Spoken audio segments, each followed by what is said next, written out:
friends, as we resume the discussion on the short story, there are questions that have been already raised by Professor Payal Nagpal. I would start with a query whether the story is about the army which is coming over to kill any person who they come across. Then the parable, where actually it's not the 17th century, it's the 20th century, the 1940s, the middle of the war. The war has already begun in 1939, and there is something so shaky about the whole world at that time. Nobody knows which direction the war will take, and at that time the writer also is warring in his own artistic way about which side to take, whether to take this side or that side. That is one aspect, and that makes it historical.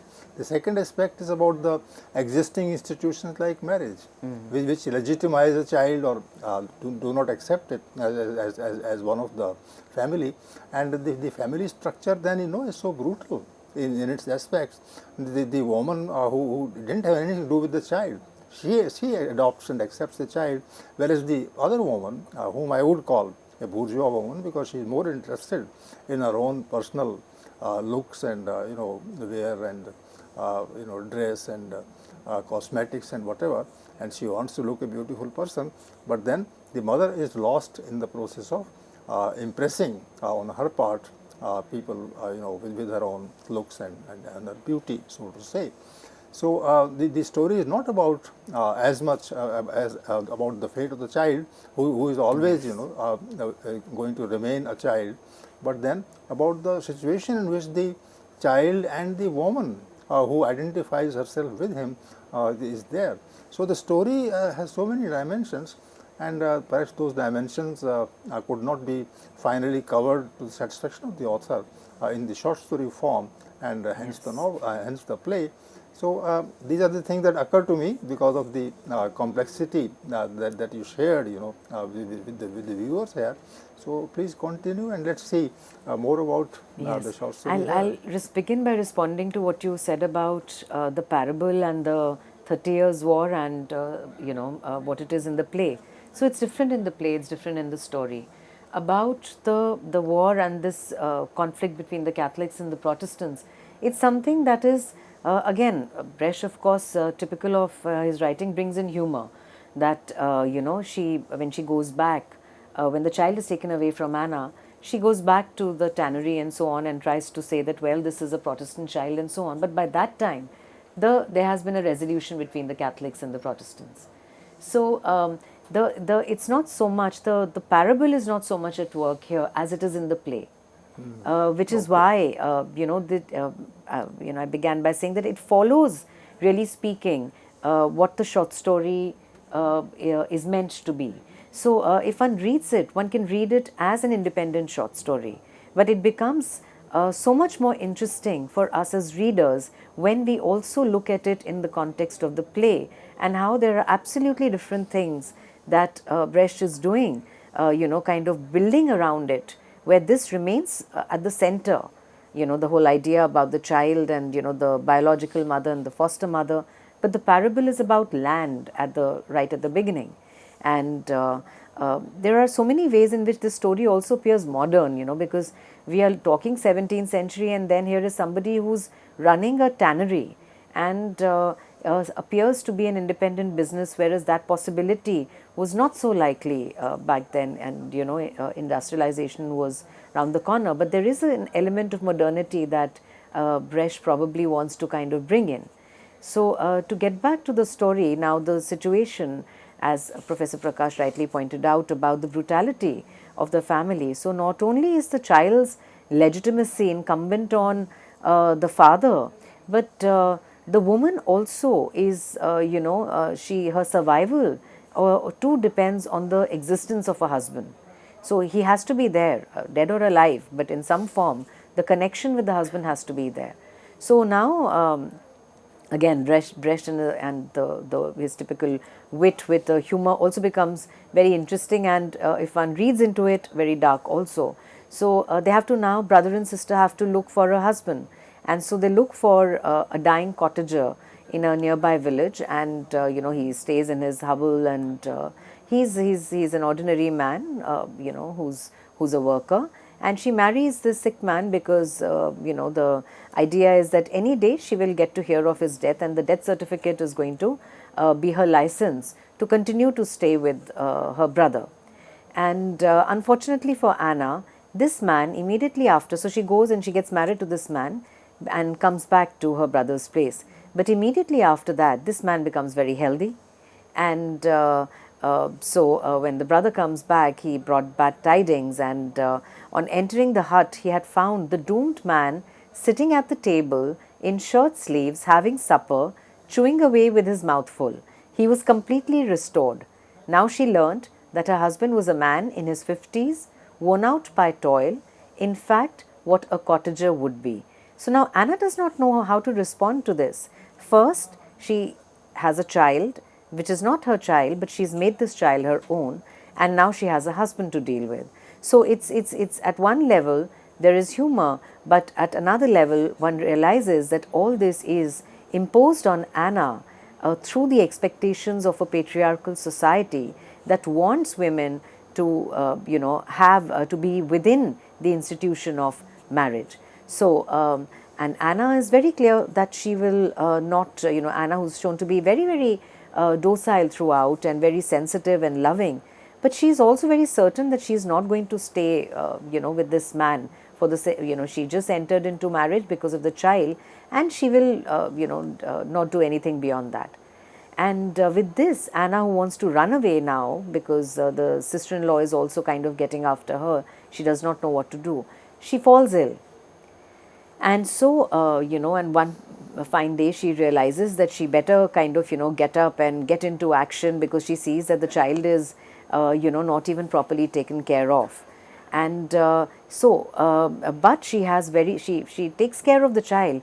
But finally, in the 4th week of her illness, now this husband, newly acquired husband, his name is Otterer, he comes to the brother's farm, and he takes takes Anna and the child away.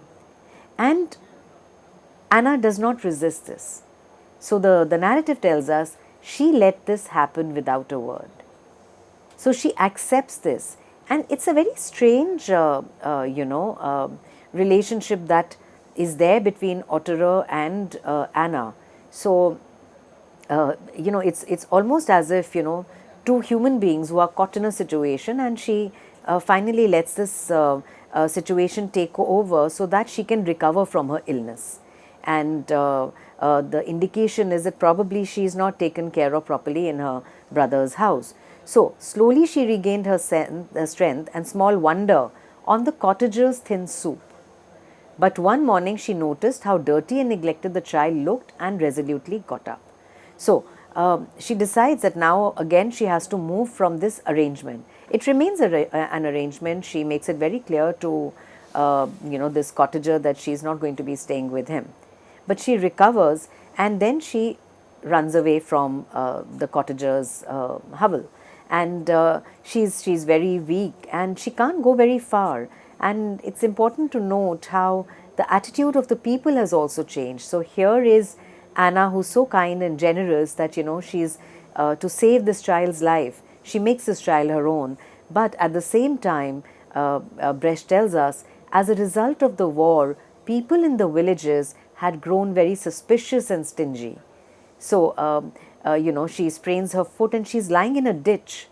So she doesn't know what to do, and people are not helping her.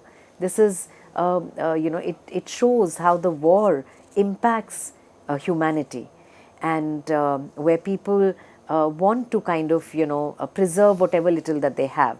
And in this kind of a situation, without any help, she has no other solution but to tell the people her husband's name. So again, she asks for Otterer, and he comes back to fetch her.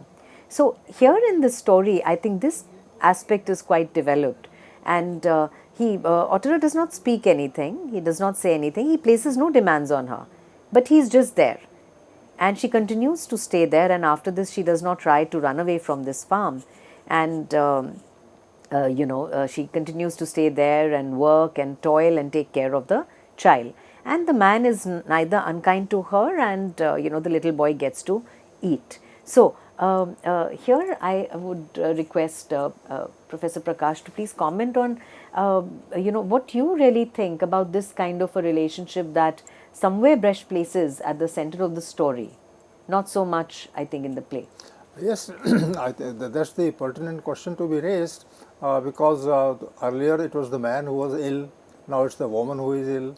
So one of them has to be ill in order to remain away from the bondage that the woman has been put into, and she has to look after the child, but not within the family structure, but as a foster mother. So that situation is tackled at the sociological level and also at the chance level, that one falls ill, and Yes. both are good people. There's no villain in the in this situation. The only villain was perhaps the real biological mother. So that apart, and but the writer is engaging with a large number of ideological questions, like people resolve at another level. Human beings are untouched by that resolution that the Catholics and the Protestants, they will somehow pull along together, and the world will change for the better, obviously, hopefully. So that's the situation, and the writer is focused entirely on the grit of these two people, mainly of the woman, but also of the man, because he was also a worker, and he was not in any day connected with the woman who produced the child, and there must have been somebody else, and that person either died or whatever. That's not gone into.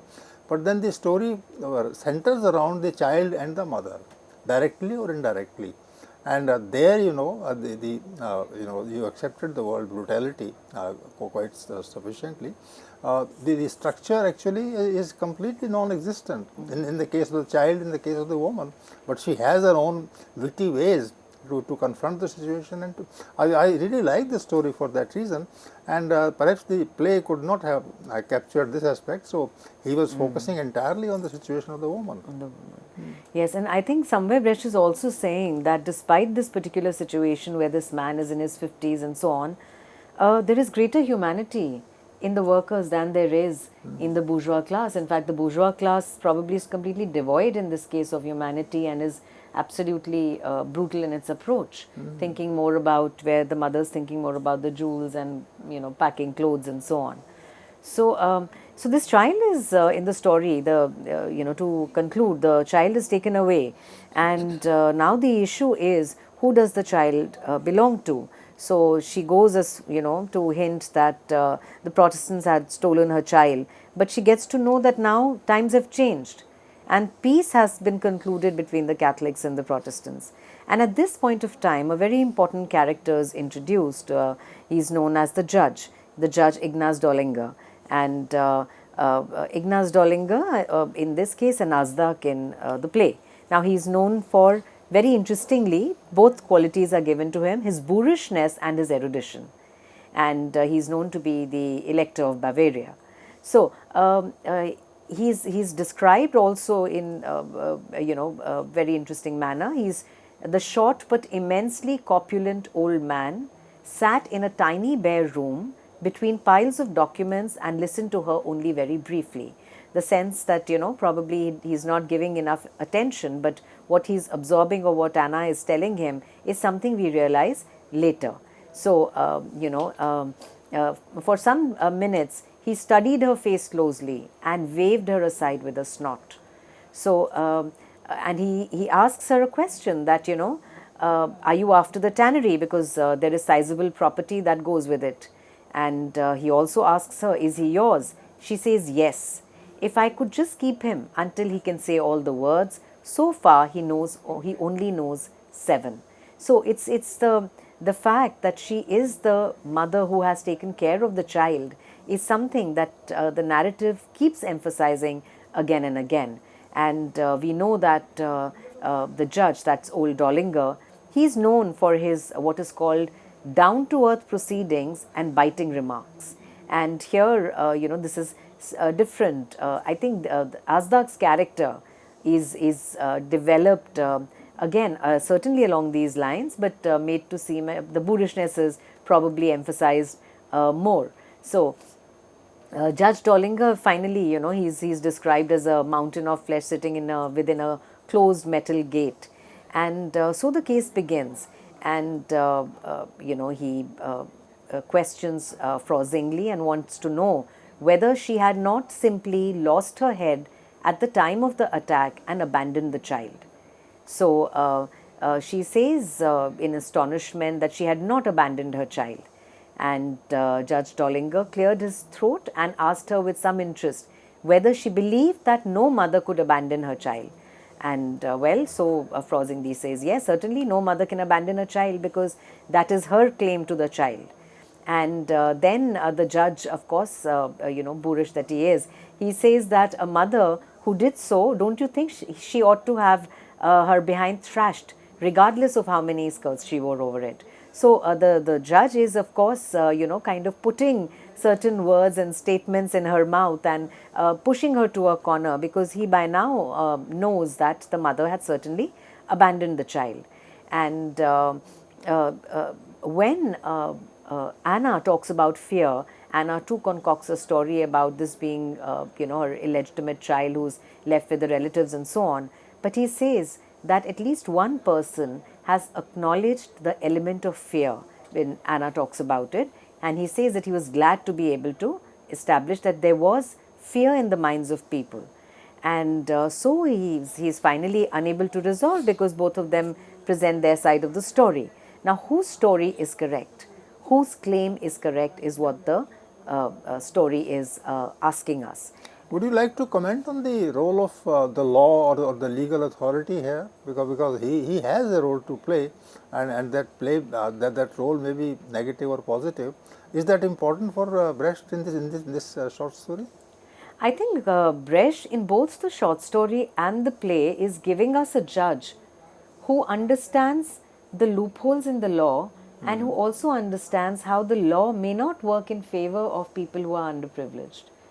Oh. And how his the sheer characterization, as I said, both erudition and boorishness is to be seen in Dollinger as well as Azdag. And Azdag, who also it seems that he is mostly drunk. So in both these judges, we see this kind of characterization, but this is deliberate to make to give that kind of an insight into law as far as this particular characterization is concerned, to be able to come out with a method, in this case the chalk circle method, to actually give the child to the real mother, which the play is saying is not the biological mother, it is the mother, whereas normally one would say, whatever be the case, it is the biological mother, the one who has produced the child is going to have control over the child. But Dollinger has rejected this idea outright, as does Azdag in the play. So the real legal is wrong, and the real thing Yes, is right. yes. And real is that which is not legal. Real is that which is not legal, which is why the parable is about land and who the land belongs to. So, which parable is not really speaking there in this case.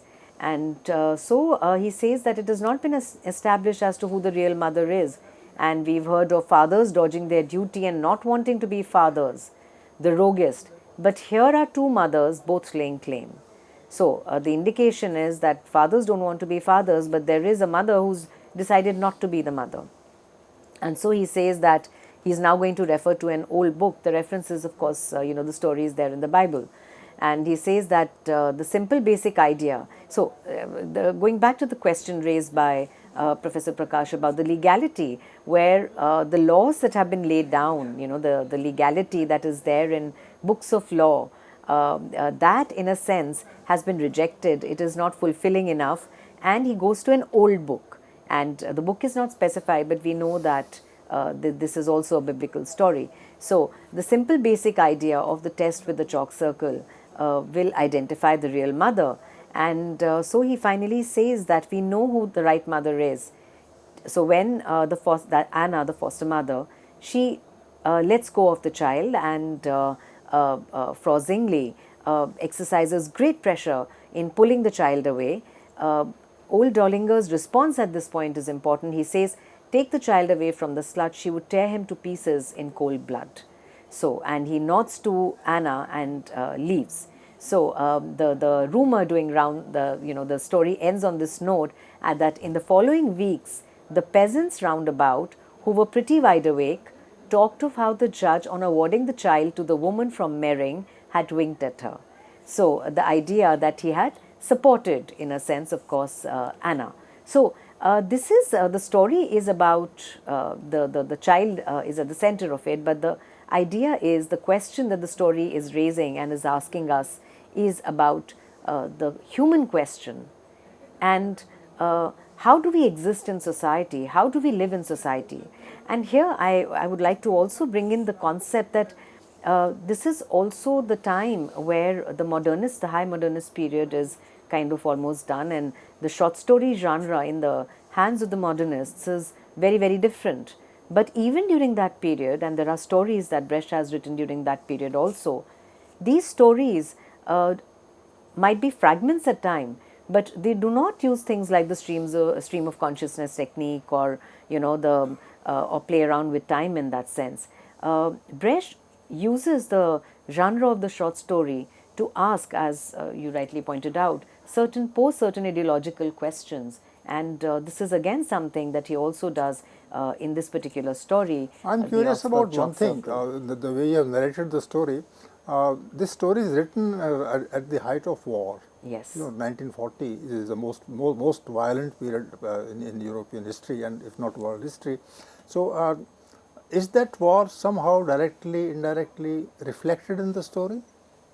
So now I think here we need to go to the play, because in the play he is directly referring to the Nazis, but in this particular case, I think it's a very basic elemental framing device of the 30 Years' War that he has used. But war is certainly the overall context. And the question that he's asking in 1940 is probably different from the question being posed in 1944. Because in 1940, I think the question that we have to confront is, what is war going to do to humanity? And how is it going to impact humanity? How do we preserve humanity? It's probably left to the masses to preserve their humanity, because the bourgeois class seems to be incapable of preserving their humanity. And they're still thinking more about amassing wealth than, about how to respond in a sensitive, humane manner, and to look at others as human beings who have the right to live as they do. So I think in 1940, this is a question that he is asking, and this question is further developed, and times have changed. When times change, the questions will certainly change, and that's how in the play it's more it's fuller, more fleshed out in that sense. A lot of issues that he's bringing in, which is why Brecht uses the form of the parable, to discuss that play. But the story is different, and he does not abandon the framing of.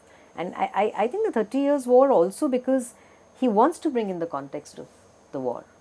But in 1940, he certainly can't talk about the Second World War. How long is the story? It's not a very long story. It's about 7-8 pages. So, will you like to sum it up in a particular way at the end?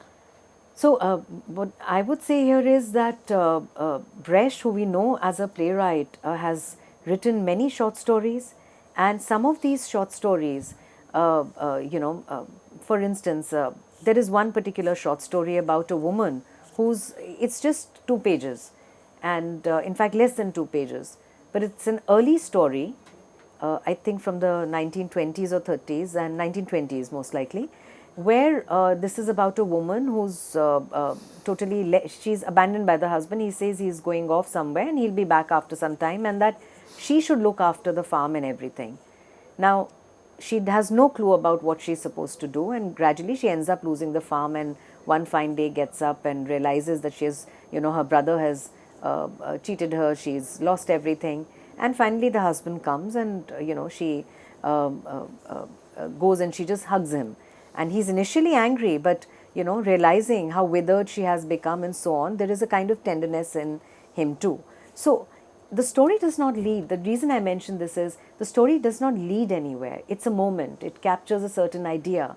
Similarly, I think Brecht in his short stories is experimenting. The genre functions more like a kind of laboratory for Brecht to put in certain ideas, and at the same time, Brecht's posing these ideological questions also shows us how the short story as a genre can perform this function and how it develops in the hands of Bertolt Brecht as a short story writer.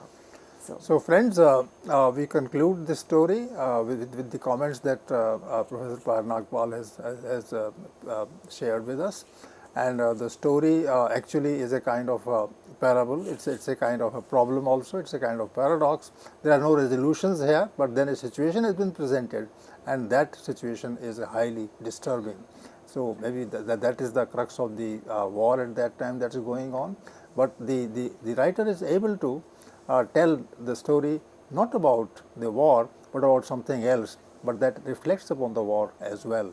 So I think it's a very fine analysis of the very subtle, perceptive analysis of the short story from this angle. And I hope you have got the point that Professor Par Nagpal made. Think more about it, because this situation puts us in a, in the context of difficult questions that can't be easily answered. Thank you.